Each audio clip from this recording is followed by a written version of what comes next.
since my mother, over the last couple years, I collect I call them snippets of things. Maybe I'll write about it someday. Or you made a good point to me about, when I say something about my mother on social media, I collect these things. And I had our older son has a friend that who is a filmmaker. And he said once the snippets, because he asked me once, we text once in a while, and he said, "Are you writing anything?" This was a couple of years ago.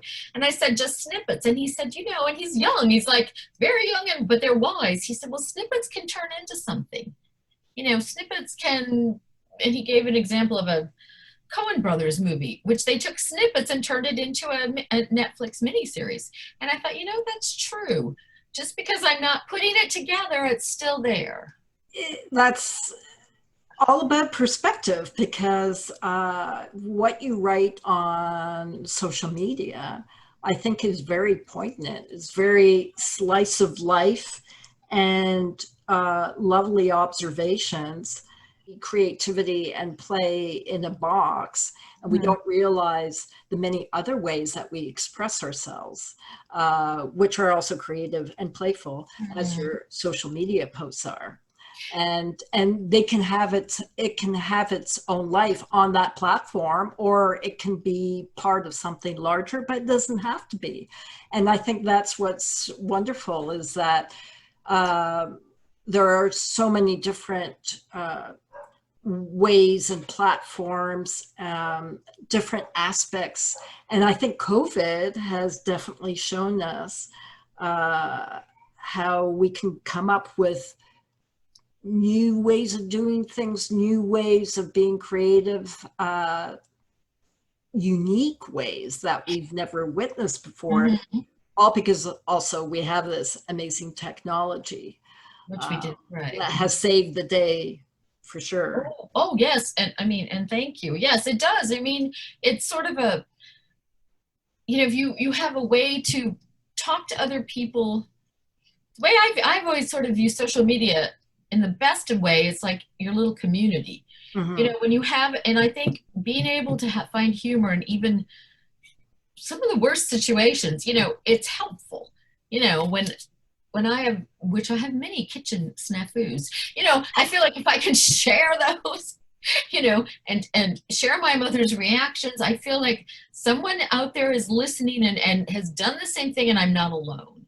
Absolutely. Yes. Absolutely. And especially in this time when it's not like Zoom, I know people are zoomed out on meetings, but I've had Zoom happy hours with friends, and it's just like you can talk to the person, you can see the person. It helps give you a connection.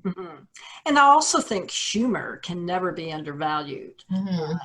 I think humor is what gets us through these unusual times, and it lets us admit to things that otherwise we would not. Right. And that's why it's wonderful that you had the confidence to do that on social media, because it does resonate with lots of people who would otherwise not admit to it. When we wrote romantic comedies, we really enjoyed doing that together. And our favorite things to do where you find humor in everyday situations. And the best example of that, one of the best, is Seinfeld.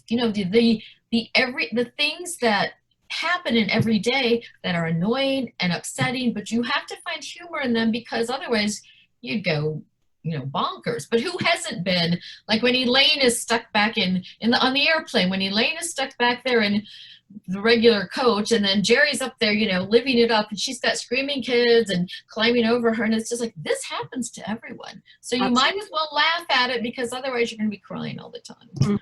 Exactly. Yeah.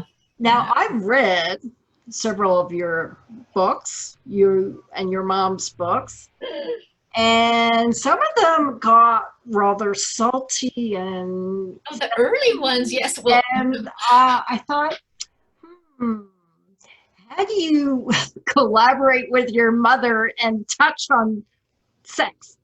It was very easy. I said she always wrote the sex. That's what I said.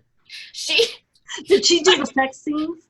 My mother, when she wrote short stories. She started out writing, to back up, True Confessions. Remember the True Confession magazines? I She did missed that. crossword puzzles. So when she decided she needed a way to earn some money, and it wasn't going to be teaching, and she didn't like teaching, and she couldn't get a job unless it was 45 minutes away. And I had an aunt who owned a flea market in Michigan, and she gave my mother a bag of. I'm going to get to the sex. She gave my mother a bag of old Harlequin romances from the 70s. And my mom read them and studied them. And when she decided to write romances and write the ones that were a little sultrier, she actually went to the library and got books like Helen Gurley Brown, got books out. I mean, clearly my mother had 4 kids, so she knew about sex. But I mean, she studied it. She took it upon herself that way. So people would say that, and I'd say, gosh, it's my mom who writes the sex. And then, of course, later there wasn't sex. I mean, then they were different. But it was always, and my favorite, and this is not original to me, but, people always were like, oh, wow. And I'm like, yeah, well, people can make things up. You don't have to murder someone to write, a murder mystery. You don't have to go on a saucer to write science fiction. So my stock answer, which was the truth, is I think there was one of the science fiction ones. I tried to write one of the sex scenes, and she had to rewrite it because it was really bad. Yeah, it got complicated about trying to figure out sex is much easier than trying to figure out mystery stuff, really. Yeah, I imagine, because you have to keep it true, right, throughout, yeah. and yet have your little red herrings. Right. So I would imagine it's rather complicated. And it wasn't even murder. It was just it was mystery. So it's like, this is much more this piece, this piece, this piece. And we had, it's much easier to write a romantic scene. I think, of course, I didn't have to write them. So it made it even easier. Maybe, I don't know, Maybe I don't know. Yeah. So just to backtrack a little bit, because you're a mom taking care of kids at the same time as juggling all of this. So how did you find the time to write? And did you have to write in the wee hours? What was your process? Was it different from your mom's? Well, what my mom had to do when she started, she would have, like in the summer, she'd have a teenager help for a little while to carve out a few hours to work. And then when I had small children, I had to do the same thing. And that's another, interesting piece of it. And that ties into COVID also. Writers, and I'll go back and answer, and I apologize, but writers are some of the original work at home people. Right. I had a lot of sympathy when people were talking about working from home, balancing the kids. And that's something writers who make their living writing have struggled with for a long time. And I had college students and high school students as a succession of helpers. My mom actually came to live with us in when my boys were little, and she, we got work done like when they would be in school, or I would be taking care of them, and then she would, we'd switch off. And also I taught, and sometimes, a lot of times, I'd be up till midnight. She'd be up early working, and that goes back to the muse also. If you have deadlines, you need to carve out a way, find a way to get this done. And it's sort of challenging. It is. Oh, I know it's challenging, and it's a challenge most of us, as you say, are facing now, because everyone has to juggle, and who knows what's going to happen come September. And already it's something, again, back to gender, that women bear the brunt of, Oh, because sure. even Hmm. now in 2020, they're still the primary caregiver. So if there's no school come September, What happened? Hmm. what happens? It's just a heartbreaking issue for women who want to continue in their careers and continue being the amazing moms they are, but it's a juggling act that is going to be challenging in a way we've not ever seen before, I No. think. And I had a very supportive husband, but he had a full-time, he would He have had a full-time job too. right. And I know people always had, and this is probably my chip on the shoulder thing. People always had two attitudes about writers. First of all, they thought writers, stayed home and ate bonbons all day and watched, soap operas, or they just they didn't think, that was basically it. They just couldn't fathom that someone would work at home, that someone works at home and gets things done, and or that it's glamorous. Well, I recall changing diapers on my oldest and talking, or my youngest, one of them. I only have to. It's all a blur after a It's a while. blur, but talking to an editor on the phone while I'm changing a poopy diaper, holding the regular landline like this and changing the diaper and doing this. And I spent a lot of time, one of our favorite books we wrote together, I spent a lot of time editing the hard copy pages at the pediatric dentist. Well, another child, was having his, and that's the other thing. You carve out, you get work done whenever you can. So maybe you do stay up till midnight. Maybe you're up at 6 a.m. Mm-hmm. It's that Or you can't. it's the 5 minutes here and the 10 minutes there. Exactly. My mom did it all with my dad always not being supportive until she started. My mother made, until she started earning money from it. Then suddenly he's supportive, So it's like a challenge. And now mothers and fathers, that with this issue of school. And I used to, it was so on my non-teaching days, because I taught part-time for a while till I worked full-time, and then stayed up till midnight. I the school bus, I had till 3 o'clock to get that work done. Another deadline. Yeah.